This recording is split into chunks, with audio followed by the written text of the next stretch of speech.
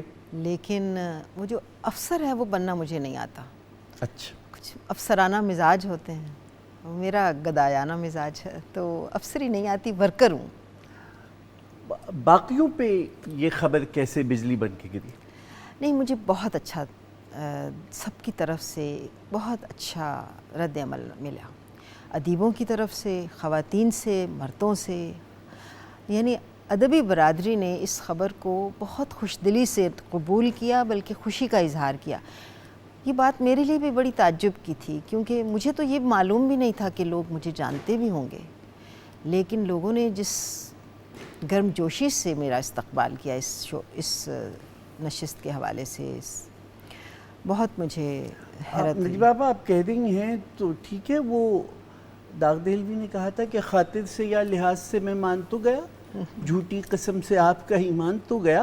ہم نے کبھی نہیں دیکھا کہ دو ادیب، دو شاعر کسی ایک نقطے پہ متفق ہو جائیں۔ پہلے تو ادب برائے ادب اور ادب برائے زندگی کی بحث تھی، تو چلیے کچھ نظریہ تھا۔ اب ادبی منظر نامہ اس قدر ذاتی گروہوں میں بٹ گیا ہے کہ اب باقاعدہ آپ کو کیمپس نظر آتے ہیں۔ ایسے میں اس سارے قلم قبیلے کو ساتھ لے کے چلنا، اور وہ بھی ایک خاتون کا لے کے چلنا، کتنا آسان ہے اور کتنا مشکل ہے؟ دیکھیے، جب میں آئی تھی تو جیسا میں نے کہا کہ مجھے بہت اچھا رد عمل کا سامنا کرنا پڑا۔ اس کی ایک وجہ یہ تھی کہ میرا تعلق کسی بھی کیمپ سے نہیں تھا، کسی بھی گروہ سے نہیں تھا، اور در حقیقت میں نے کبھی جو ادبی سماجیات ہے اس میں بہت زیادہ کوئی اہم کردار ادا بھی نہیں کیا تھا۔ میں اپنی ایک درسگاہ سے وابستہ تھی اور اپنے لکھنے پڑھنے کا کام کرتی تھی۔ غالباً اسی وجہ سے لوگوں کو میرے آنے پر اعتراض نہیں ہوا، مجھے تو کم از کم مجھ تک یہ اعتراض نہیں پہنچا۔ مجھ سے کسی نے بھی بات کی، بہت عمدگی سے کی، اور بہت سے لوگ مجھ سے بات نہیں کر رہے تھے، فیس بک پہ یا سوشل میڈیا پہ اپنی رائے کا اظہار کر رہے تھے، وہ اچھی رائے مجھے نظر آئی۔ آنے کے بعد ضرور ہے کہ مختلف گروہ ہیں، مختلف زبانیں ہیں، ہمارے ملک میں اتنی زبانیں بولی جاتی، تو ہمارا اکادمی ادبیات پاکستان کا مقصد یہ ہے کہ پاکستان میں بولی جانے والی تمام زبانوں کے فروغ اور ان کے ارتقاء کے لیے کام کیا جائے۔ میں نے اپنے سامنے یہ مقصد رکھا ہے کہ اس کو آگے بڑھایا جائے گا، اور اس کے ساتھ ساتھ دوسرا بڑا مقصد جو میرے ذہن میں ہے، اب کس حد تک میں اس میں کامیاب ہوتی ہوں، کیا مجھے مواقع ملتے ہیں، یہ تو وقت بتائے گا، لیکن دوسرا بڑا مقصد یہ ہے کہ وہ لوگ جو مرکزی دھارے سے دور ہیں، مضافات جسے ہم کہتے ہیں، میں اس کو مضافات نہیں کہتی، کیونکہ ہماری زندگی کے حقیقی تجربے کے مالک وہی لوگ ہیں جو مٹی سے جڑے ہوئے ہیں اور زندگی کی سختیوں کو، اس کی صعوبتوں کو اپنی جان پر سہتے ہیں اور پھر تخلیق کر رہے ہیں۔ ان کا تخلیق کرنے کا مقصد کوئی مقام حاصل کرنا یا مشاعرہ کا دعوت نامہ لینا یا کوئی شہرت حاصل کرنا نہیں ہے، بلکہ وہ ایک طرح سے خود اپنی ذات اور اپنے سماج کا چہرہ ہے۔ ان لوگوں کو دریافت کرنا اور اگر ان کو مرکزی دھارے میں لانا، ان کی شناخت کو یقینی بنانا، یہ میرے سامنے ہے، پیش نظر ہے۔ اور آپ کے آنے سے ایک واضح تبدیلی جو ہوئی وہ تو سارے ملک میں اس کی شاک ویو گئی کہ کوئی 7-8 برس بعد بالآخر کمال فن ایوارڈز جو اکادمی ادبیات کی سالانہ تقریب ہوا کرتی تھی، اور پچھلے 8 سال سے وہ سالانہ ہوئی نہیں، آپ نے اس کا انعقاد کروایا۔ دراصل پچھلے 7 برس میں 3-4 برس تو کووڈ کی نظر ہو گئے، اور اس سے پہلے بھی کچھ 2017 میں آخری مرتبہ یہ تقریب ہوئی تھی۔ اس دوران ایوارڈز تو دیے جاتے رہے، ایوارڈز کا سالانہ بنیاد پر اعلان بھی ہوتا رہا، اور وہ جو اس کے ساتھ کیش پرائز ہے وہ بھی ادیبوں تک پہنچتا رہا، لیکن ان کو عزت دینا، ان کو یہاں بلا کر ان کو ایک شیلڈ دینا، ایک نشان دینا، ادیب محض پیسے کے لیے یا کیش ایوارڈ کے لیے تو نہیں لکھتا، اس کے لیے یہ بات ریکگنیشن جو ہے اس کی تسلیم کرنا، اس کو شناخت، وہ اہم ہے۔ وہ کسی وجہ سے نہیں ہو پائی، کچھ مجبوریاں رہی ہوں گی۔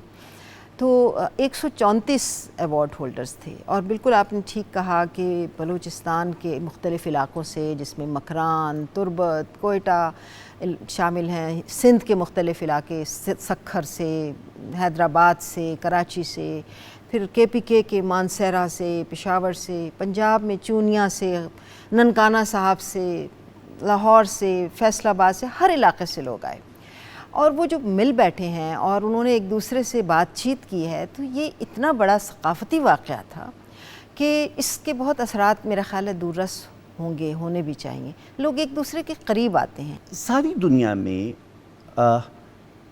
اگر دانشگاہ میں، یونیورسٹی میں ریسرچ ہو رہی ہے تو اس کو متعلقہ کارپوریٹ سیکٹر کی کوئی ملٹی نیشنل اس کو اسپانسر کر رہی ہے۔ کہیں پر تحقیق ہو رہی ہے تو نجی شعبے سے صاحبان ثروت، اگر وہ فرد ہے وغیرہ ادارے، اس کی سرپرستی کرتے ہیں۔ پاکستان میں سارا کا سارا ملبہ حکومت کے سر ہے کہ سارے وسائل وہ دے گی۔ اکادمی کے پاس جب پیسے نہیں ہوں گے یا بہت لگا بندھا بجٹ ہوگا تو یہ کیسے ممکن ہے کہ اکادمی پاکستان کی ساری زبانیں، اور کل 128 زبانیں ہیں، جو پہلی صف کی زبانیں ہیں وہ 16 ہیں، ان 16 زبانوں ہی کا ادب لے لیجئے، اس میں کیا لکھا جا رہا ہے، اسے اکادمی کیسے کر سکے گی؟ ہمارا تو کارپوریٹ سیکٹر اس طرف آنے کو تیار نہیں۔ جی آپ ٹھیک کہہ رہے ہیں، اکادمی اپنی سطح پر کام کر رہی ہے۔ آپ کے علم میں ہے کہ ہم 9 مجلات شائع کرتے ہیں، ان میں سے ایک تو ادبیات اردو کے نام سے ہے، جو اردو میں شائع ہوتا ہے، لیکن اس میں پاکستان کی دیگر زبانوں کے ادب کے اردو تراجم بھی شائع ہوتے ہیں۔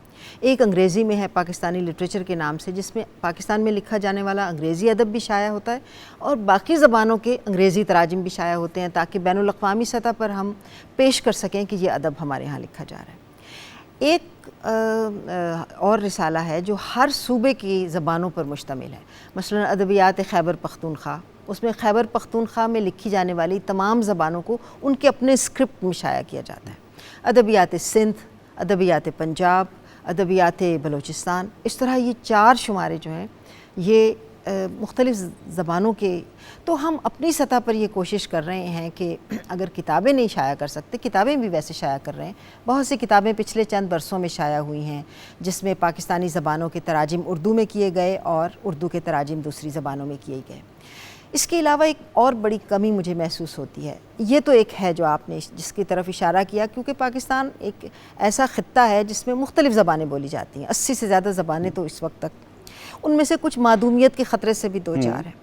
اچھا، بعض لوگ زبانوں کی اس کثرت کو، اس تنوع کو پاکستان کی کمزوری سمجھتے ہیں۔ میں سمجھتی ہوں اس نقطہ نظر کو بدلنے کی ضرورت ہے۔ یہ ہماری ثروت ہے، یہ ہماری متاع ہے، ہمارا سرمایہ ہے، اور اس کو سیلیبریٹ کرنے کی ضرورت ہے، اس کا جشن منانے کی ضرورت ہے۔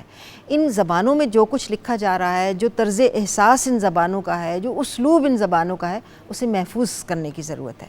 تو ہم اپنے طور پر یہ کوشش کر رہے ہیں۔ ابھی ہمارے ہاں ایک literary museum of Pakistani languages بن رہا ہے، اچھا، جس میں پاکستان کی 70 سے زیادہ زبانوں کی آثار کو محفوظ کیا جائے گا۔ فی الحال تو ہم اس کی ہر زبان کا اسکرپٹ اور اس کی تاریخ اور اس کا تعارف اس میں شامل کریں گے، لیکن آہستہ آہستہ بتدریج ہم اس میں مینوسکرپٹس یا مخطوطات بھی رکھیں گے جو ہمیں ملتے جائیں گے ان زبانوں کے، اور ان زبانوں میں چھپنے والی اہم کتب بھی اس میں شامل ہوں گی، اور اس کے ساتھ ساتھ سمعی بصری مواد بھی ہم رکھیں گے، تاکہ لب و لہجہ بھی، کیونکہ زبان صرف لکھنے کی یا پڑھنے کی چیز نہیں ہے، زبان کا ایک بہت اہم عنصر، معنی کا ایک بہت اہم حصہ اس کے لہجے میں پوشیدہ ہے، تو اس لہجے کو محفوظ بنانے کی ضرورت ہے۔ اسی طرح ہم نے صوتی کتابوں کا سلسلہ شروع کیا ہے.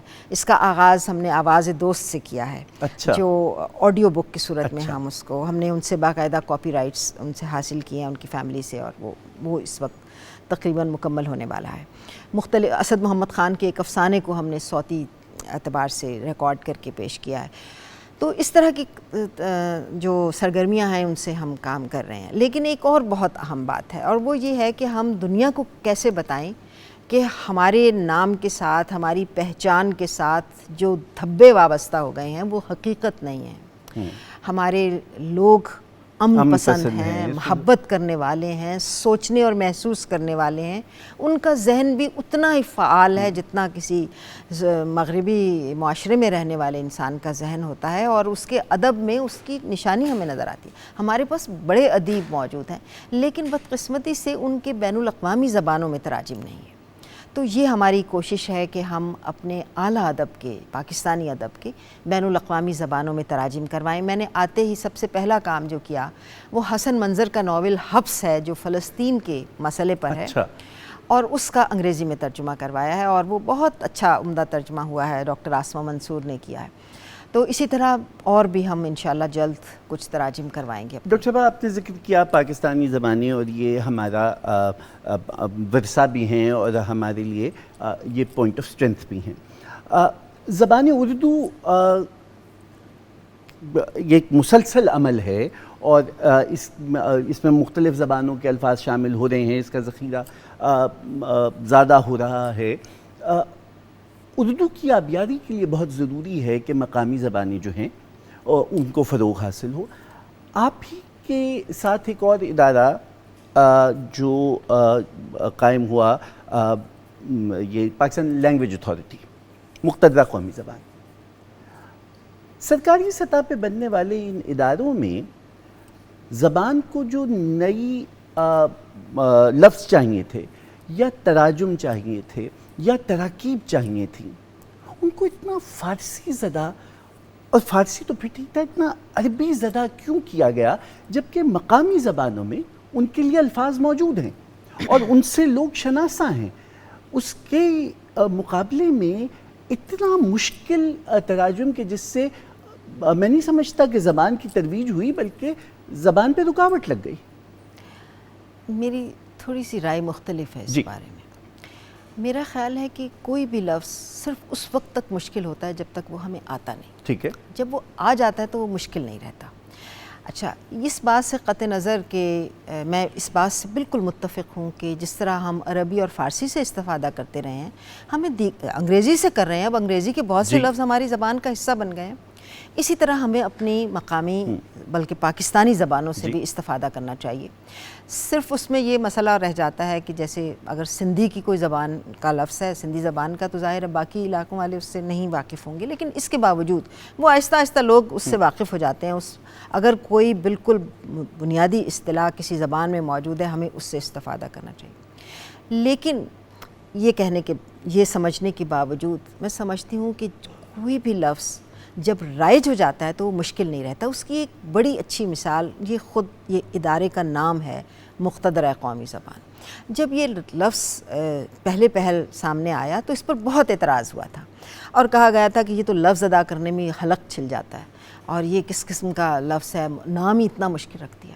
اب اس کا نام بدل دیا گیا. نام بدلنے میں یہی ایک وجہ یہ بھی تھی کہ بہت مشکل نام ہے, تو اب اس کا نام ہے ادارہ فروغ قومی زبان. لیکن اب اسے کوئی بھی ادارہ فروغ قومی زبان نہیں کہتا, مقتدرہ ہی کہتا. سب کے منہ پر چڑھ گیا. اسی طرح انگریزی کی بہت مشکل اصطلاحات ہیں, لیکن لاؤڈ اسپیکر کا ترجمہ انہوں نے کیا, وہ بہت مشکل. نہیں, وہ ترجمہ انہوں نے نہیں کیا تھا. وہ ایسا کوئی ترجمہ تھا نہیں, وہ ایک مذاق بن گیا تھا, اور اس کو بس ایک مثال بنا لیا گیا. اگر ہم دیکھیں تو اس ادارے نے بہت اچھا کام کیا ہے. فرہنگ تلفظ, قانونی لغت, مختلف زبانوں کی مختلف پیشوں کی لغات بنائی ہیں انہوں نے, جن میں انہوں نے ان پیشوں کی لسانیات کی لغت شائع کیا, ان پیشوں کی اصطلاحات کا ترجمہ کیا ہے. رائج نہیں ہوا. جب وہ رائج ہو جائے گا تو وہ اتنا ہی آسان ہو جائے گا. رائج تو تب ہوگا کہ جب معلمہ نجیبہ عارف یونیورسٹی میں وہ پڑھا دیتی. نجیبہ, آپ سے بہت دلچسپ گفتگو. بس مجھے آخری بات کہنے دیجیے. رائج تب ہوگا جب نصاب کی کتاب میں شامل ہوگا. استاد کے پڑھانے سے نہیں ہوگا جب عجب تک وہ گھڑی نصاب تھی کی کتاب کتاب میں نہیں لکھا کیچڑ میں ہوگا۔ گر پڑی تھی۔ آپ سے بہت دلچسپ گفتگو ہوئی اور جی تو چاہتا تھا کہ یہ نشست اور لمبی ہوتی۔ خواتین حضرات، آپ نے نجیبہ عارف کی گفتگو سنی۔ نجیبہ عارف کا ماننا یہ ہے کہ وہ زگ زیگ چلیں، صراط مستقیم پہ نہیں چلیں، اور وہ کون سے دشت تھے کہ جن کی انہوں نے خاک نہیں چھانی۔ لیکن ہمارا ماننا یہ ہے کہ نجیبہ عارف صراط مستقیم پہ تھیں اور صراط مستقیم پہ ہیں، اس لیے کہ نگر نگر کی خاک چھان کر وہ بالآخر جس در پہ پہنچی ہیں وہ در مدینۃ العلم ہے۔ واہ، اور نجیبہ نے اپنی کتاب کے آغاز میں لکھا، نہج البلاغہ سے لیا ہوا یہ جناب امیر کا قول، یہ دل بھی اسی طرح اگتا جاتے ہیں جس طرح بدن اگتا جاتے ہیں، جب ایسا ہو تو ان کے لیے لطیف اور حکیمانہ نکات تلاش کرو۔ نجیبہ انہی نکات کی تلاش میں نکلیں اور سرخ رو رہیں۔ یہ اپنی دریافت کرنے چلی تھیں، در مدینۃ العلم سے انہیں شناخت ملی ہے۔ ہماری دعا ہے کہ نجیبہ کی یہ شناخت اردو کی آبرو ثابت ہو۔ بہت شکریہ نجیبہ آپا۔ اس نشست کو آپ اختتام پذیر کر دیجئے اپنی خوبصورت سی آواز۔ پنجابی پیش خدمت ہے، یہ میرے نانا محمد صادق صاحب کی گائی ہوئی ہے اور پیش خدمت ہے اس میں۔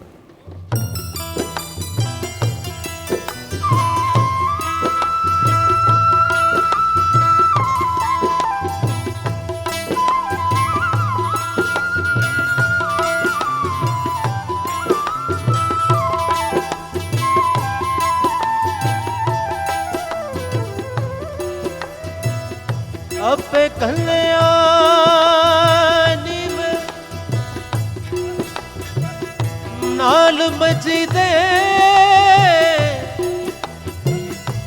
ਪਛਤਾਨੀਆਂ ਪੇ ਕੱਲ ਕੇ ਜਾਵੋ ਨੀ ਕੋਈ ਮੋੜ ਲੈ ਆਵੋ ਤੁਸਾਂ ਸਾਰੀਆਂ ਸਖੀਆਂ ਰਲ ਕੇ ਮੇਰਾ ਮੋੜ ਮੁੜਦਾ ਨਾਇਓ ਮੈਂ ਤੇ ਮੋੜ ਰਹੀਆਂ ਬਦ ਬਲ ਕੇ ਯਾ ਰੱਬ ਸਾਇਆ